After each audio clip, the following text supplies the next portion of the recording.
On August 2nd, 2025, Ukrainian scouts uncovered a deadly secret beneath a quiet bridge spanning the Tada River in Russia's Bryansk region. Dozens of enemy anti-tank mines lay in wait like a ticking trap. Instead of recoiling, they chose to turn the tables, using Russia's own weapons against their makers. Soldiers of the 1st Territorial Defense Brigade stumbled upon the chained TM-62 mines during a routine patrol. What seemed a simple defensive assignment suddenly transformed into an audacious chance to strike. Footage later posted on X revealed wires stretching across the bridge every 6 meters, hinting at Moscow's hidden plan for a swift demolition in retreat. Open-source intelligence noted convoys moving just 11 kilometers away. Destroying this bridge could choke off a 16-kilometer section of the frontier and disrupt Russia's logistics flow. The question loomed: could a small flying machine not only shatter stone, but also shake the momentum of an entire war? This was the essence of the Ukrainian operation to bring down the Tada River bridge in Bryansk, a bold plan hinging on a single FPV Vampire drone. Armed with a 1.88-kilogram plastic explosive warhead, the drone would ignite just one Russian TM-62 mine, setting off a chain reaction of 30 blasts, tearing apart 2 main girders and a support pillar. Let's explore with BattleLine now.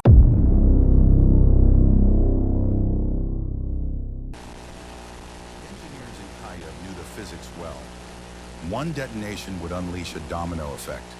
Each TM-62 carried 7 to 8 kilograms of TNT, combining into a cataclysmic force of 210 to 240 kilograms, more than enough to obliterate the bridge, as confirmed by military reports. The brilliance of the plan lay in its elegance: simple, resourceful, devastating. Ukraine chose to weaponize Russia's own trap rather than haul heavy ordnance through contested ground. It was a masterstroke of turning an enemy's strength into a fatal weakness. The goal was not merely to destroy a logistics hub, but to prove that Ukraine could outwit a larger foe with minimal tools. The Vampire drone was built for such precision. A carbon fiber frame kept it light, 10-inch propellers pushed it to 60 to 70 kilometers per hour, and its 6-kilometer range let it slip past defenses. Its modular warhead, filled with stable plastic explosive, was designed to deliver a concentrated blast, enough to push a mine's pressure plate over the ignition threshold and trigger the entire chain within seconds. Unlike bulky drones, the Vampire could skim low and fast, dodging radar scans guarding Russia's supply routes. FPV strikes had already proven their accuracy on smaller crossings, but this mission went further, using Russia's own mines to multiply the destruction without extra cost or risk. This tactic fits seamlessly into Ukraine's broader doctrine of asymmetric warfare. Disrupting supply lines outweighed dueling tanks or artillery. The Tada River Bridge was no ordinary span. It was a vital artery on the Moscow-Klinzy route, channeling fuel, ammunition, and troops to the front. By severing it, Ukraine sought to choke Moscow's logistics and force convoys onto weaker routes. The expected outcome was catastrophic. Not just cracked concrete, but the entire deck heaved skyward and collapsing into rubble, a pattern seen in earlier FPV demolitions. According to Pravda, slabs weighing up to 48 tons would plunge into the river, far beyond the reach of Russia's 25-ton cranes. This wasn't simply disabling a bridge, it was erasing it, leaving Moscow's engineers with a logistical nightmare, and all at minimal cost. Each Vampire drone cost about $3,800, assembled with 3D printed parts from Shenzhen and batteries from Lviv, with production reaching 12 per day. Reuters. Ironically, a single TM-62 mine cost more than the drone itself. Ukraine had destroyed multi-million-dollar infrastructure with a fraction of the expense. A textbook case of economic warfare through ingenuity. This operation showed Ukraine's unmatched adaptability, using off-the-shelf tech, quick thinking, and enemy resources to carve open Moscow's supply lines. The strike was not just about blasting a bridge, but planting doubt in Russia's ability to protect its logistics. A psychological strike as potent as the explosion itself. Yet pulling it off demanded more than clever engineering. Russia had ringed the bridge with electronic defenses and armed guards.